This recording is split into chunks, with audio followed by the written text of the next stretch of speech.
Hey guys, I'm filling in for the mysterious voiceover lady, so let's do this! Everybody likes parties, but some are simply better than others. The same goes for the video game party genre. Mario threw some great parties over the last few years, but not every game character is such a good host as him. We present you with 10 of the most terrible and boring party games ever made. Fancy a drink?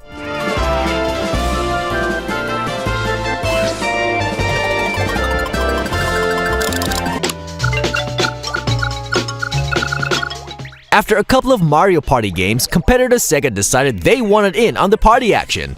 Sonic threw his own party on the Dreamcast. Unfortunately, Sonic Shuffle was a boring excuse of a minigame fest. It could take you even more than 10 turns to get a minigame to pop up, and most of them weren't that fun to play.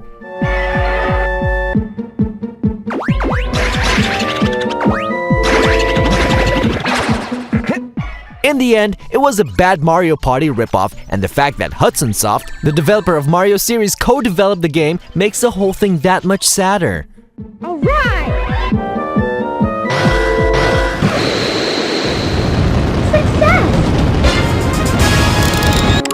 Shrek just wants to be left alone.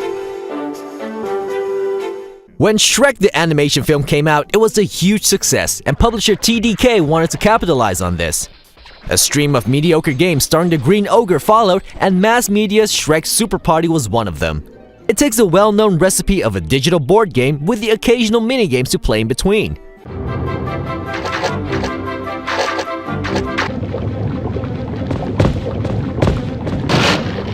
The game was pretty boring as well as the minigames it featured. However, the bug system was pretty interesting and added a little bit of strategy to the gameplay.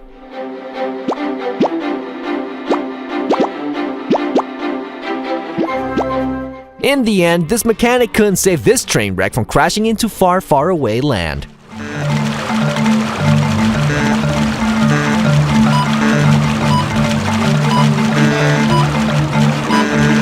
Oh my!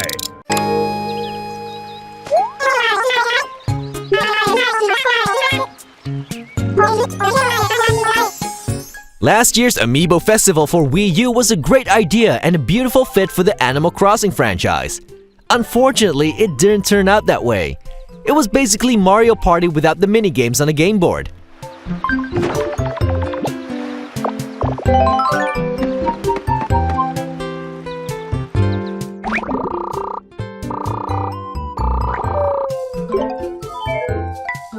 The goal is to collect credits, but these are handed out pretty randomly. Without minigames, all that was left to do for the player was to scan in Amiibo figurines from time to time. No matter how much we love the universe and Amiibo figures, the gameplay was straight up boring. Nintendo, masters of the party genre, also knows how to deliver a crappy game.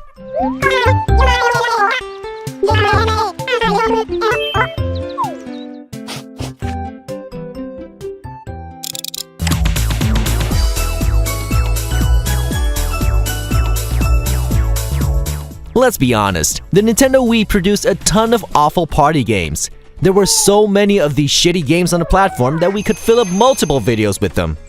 Tamagotchi Party On, Imagine Party Babies, and My Sims Party. You name it, it unfortunately exists.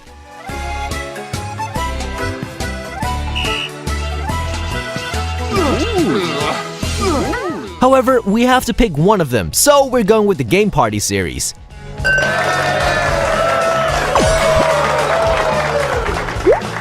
Pretty much all of them are terrible to play, but the fact that these games sold millions of copies makes it even worse.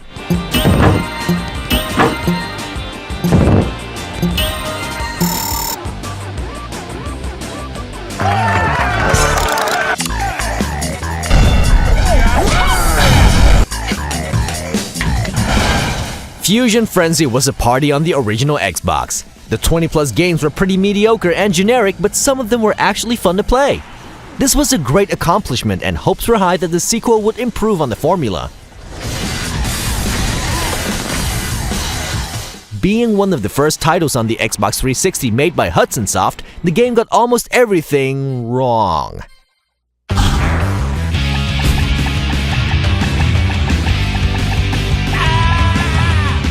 It felt just as generic as its predecessor and just wasn't able to innovate on anything. After that, we never heard from the franchise again.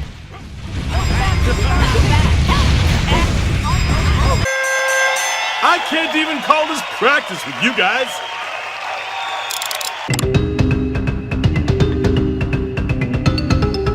Hey, another mascot party game. That must be great, right? Nuh-uh. This mass media developed game is just as boring as the Shrek game we just talked about. Namco imported a few of their characters like Heihachi, PacMan, and Ridge Raker's Reiko to battle it out.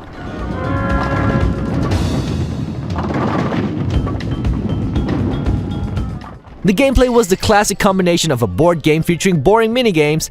PacMan actually tried again recently with PacMan Party, but it was pretty much as bad as this one.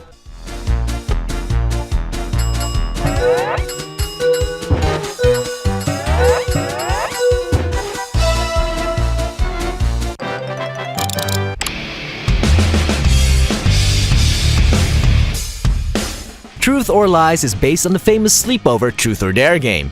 The game poses questions, and depending on the player's answer, the game decides if you're lying or not. You have to answer into a little microphone that comes with the game. Would you run naked down a crowded street for $10,000? Yes, I've done it. Nice! I'm becoming a fart! The game is supposed to simulate a lie detector, but it's often just simply guessing whether you're lying or not. This might be fun for a while, but it gets boring pretty soon. You are better off playing real Truth or Dare with your friends. Are you still in love with Brett? What? No, I'm not in love with Brett. You guys are crazy. I didn't know it was a judgment game. That is such BS. Tons to do for the all-new Wii U. It's Family Party, 30 great games obstacle arcade. You'd think the Nintendo Wii was home to shitty party games, huh? Well, welcome to the Wii U, cause Family Party is equally as awful to say the least. Loaded with over 30 awesome mini-games for the all-new Wii U. Tons of crazy obstacle courses, sports, arcade games, and much, much more. The launch title contains 30 mini-games as stated in the title, and most of them are impossible to play. The game has the honor of holding the second lowest Metacritic score behind the infamous Big Rigs. Awful, right? We're almost certain that this game is single-handedly responsible for the Wii U's failure. Run, jump, and play to become the Family Party Land Champion. Use the Wii U gamepad in tons of player versus player challenges.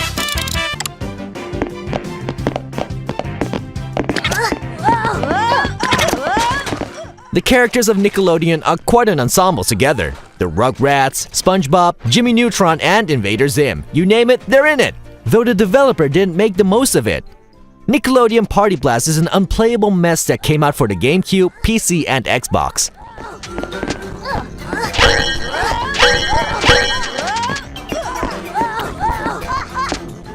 A PlayStation 2 version was also planned, but due to the bad reviews, it was scrapped. IGN even gave a 1.1 for this piece of crap. Boring gameplay, awful graphics, and a soundtrack you definitely want to mute.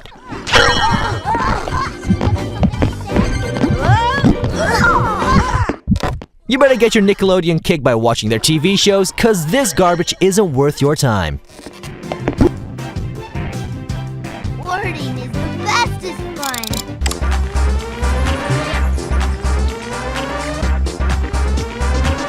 Okay, a lot of real-life board games are pretty boring to play, or at least less exciting than our beloved video games. However, playing a video game placed on a board game doesn't really do the trick either. Most of the time, the board games even get worse in the digital form, and Monopoly Party is probably the worst.